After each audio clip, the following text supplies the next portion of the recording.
mal. J'y mélange avec les deux, Inch'Allah. Galates 3, verset 13. Sourate 19, verset 30. Vous allez voir la différence. Galates 3, le verset 13. Le fait que je dise que l'islam est la meilleure religion, la religion que normalement tous les hommes doivent embrasser. Non. Toi qui aimes Jésus, voilà ta religion. Allons-y. Christ nous a racheté de la malédiction. Christ vous a racheté de la malédiction. De la loi. Oui.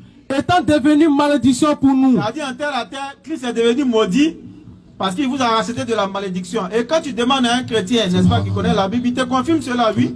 Car Il va te dire, c'est notre malédiction, il a pris. Mais toi, tu aimes quelqu'un et puis tu acceptes qu'il soit maudit. C'est un paradoxe, chers frères et sœurs. Le Coran dit quoi? Jumelage. où que je sois, Oui. il m'a rendu béni. Où que je sois, ça c'est le Coran, il m'a rendu béni. Lis la Bible.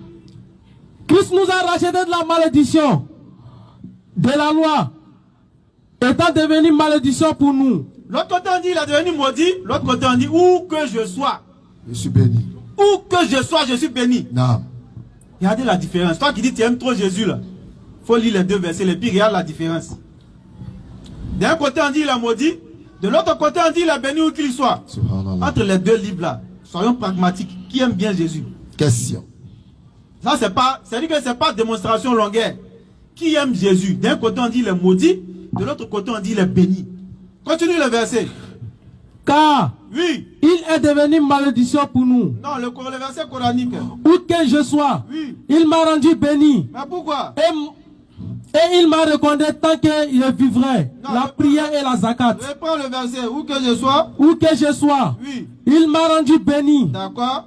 Et il m'a recommandé tant que je vivrai Oui. la prière et la zakat. Continue le verset. Et la beauté Oui. envers ma mère. Continue le verset. Il ne m'a fait ni violent, ni malheureux. Attendez un peu, on va lire encore verset. Non. Tu me prends Matthieu 18, verset 6. Attention. Matthieu 21, verset 19. Il ne m'a fait ni violent ni malheureux. On va voir si c'est vrai dans la Bible.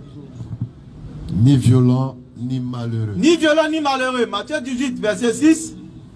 Et puis on va prendre un autre verset. Matthieu 21, verset 19. Ni violent ni malheureux.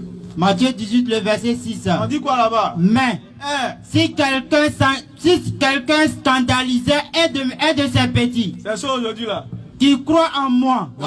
il vaudrait mieux pour lui Hein? qu'on suspendit À son cou. une Allons-y. meule de moulin Et quoi? et qu'on le jeta Et quoi? au fond de la mer. On dit si Oh tu là là. scandalises un des plus petits qui croit en lui, c'est mieux pour toi qu'on attache une meule de moulin à ton cou et qu'on te jette au fond de la mer. Mais le Coran dit quoi? Et la beauté envers ma mère. Où que je sois, où que je sois. Où que je sois, Hein? il m'a rendu béni. C'est fort mon frère, allons-y. Et il m'a recommandé Oui, tant que je vivrai Oui. la prière et la zakat. il m'a fait. Ni malheureux, c'est ça on veut, allons-y. Et la beauté envers ma mère, il ne m'a fait ni violent, ni malheureux. Ni violent. Matthieu 18, verset 6 dit quoi encore? C'est un peu, on va y arriver. Matthieu 18, le verset 6. Regarde Matthieu 21, verset 19 pour ne pas t'embrouiller, allons-y. Mais Oui, si quelqu'un scandalisait un de ses petits oui. qui croit en moi, Il vaudra mieux pour il lui vaudrait mieux pour lui qu'on attache. qu'on suspendit à son cou Oui. une meule de moulin Et et qu'on le jeta au fond de la mer. si ça là, c'est pas violent, c'est quoi? Question. Ça veut dire qu'ils essaient de prendre souvent les versets coraniques pour dire violence, violence. Oh, ça là, c'est lourd, hein. Ça veut dire tu prends l'homme vivant, tu mets meule de moulin sur son cou, tu le jettes dans l'eau. Vous Subhanallah. connaissez la mort par noyade? Subhanallah. La mort par noyade. C'est très douloureux. Subhanallah. Allons-y, on a fini à violent, on va aller sur malheureux. Le Coran dit, il ne m'a fait ni violent ni malheureux. Non. Le Coran dit, Jésus peut pas être malheureux. Pourquoi? C'est un prophète.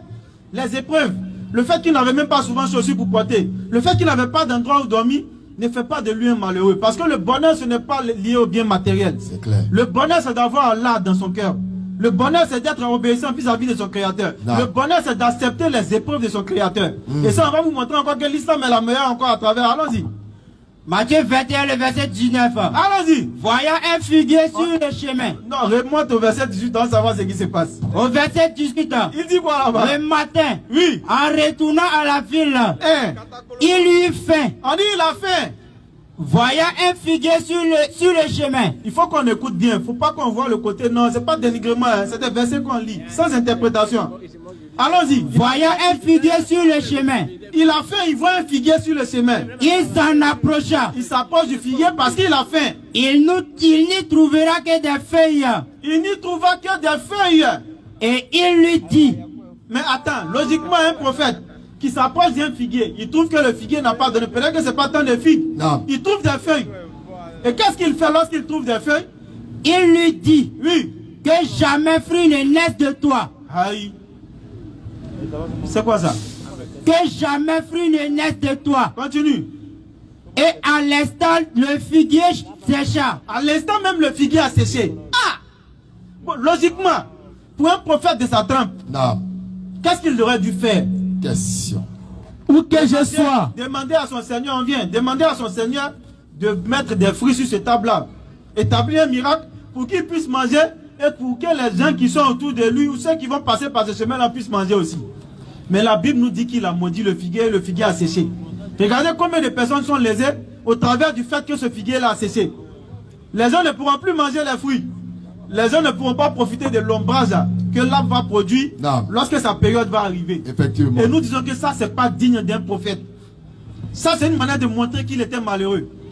Mais le Coran dit quoi?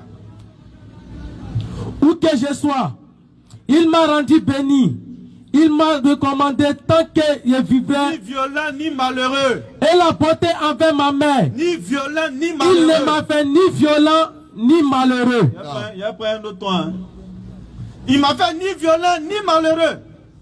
Alors que de l'autre côté, on parle de, n'est-ce pas, quelqu'un qui maudit un arbre. Quelqu'un qui, n'est-ce pas, dit que si on scandalise un des plus petits, il faut attacher un meurtre de ce moulin à son cou et le jeter dans l'eau. Non. Le Coran dit qu'il n'est ni violent, ni malheureux. Le Coran dit qu'il n'est pas non plus maudit. Chaque fois que l'islam, c'est le juste milieu. C'est clair. L'islam, c'est la religion qui t'annonce ce qui s'est passé avant que tu viennes sur la terre. Non. Nous l'avons dit tout à l'heure sur 7 verset 172. Nous avons tous témoigné de l'unicité d'Allah avant que nous venions sur la terre. Effectivement.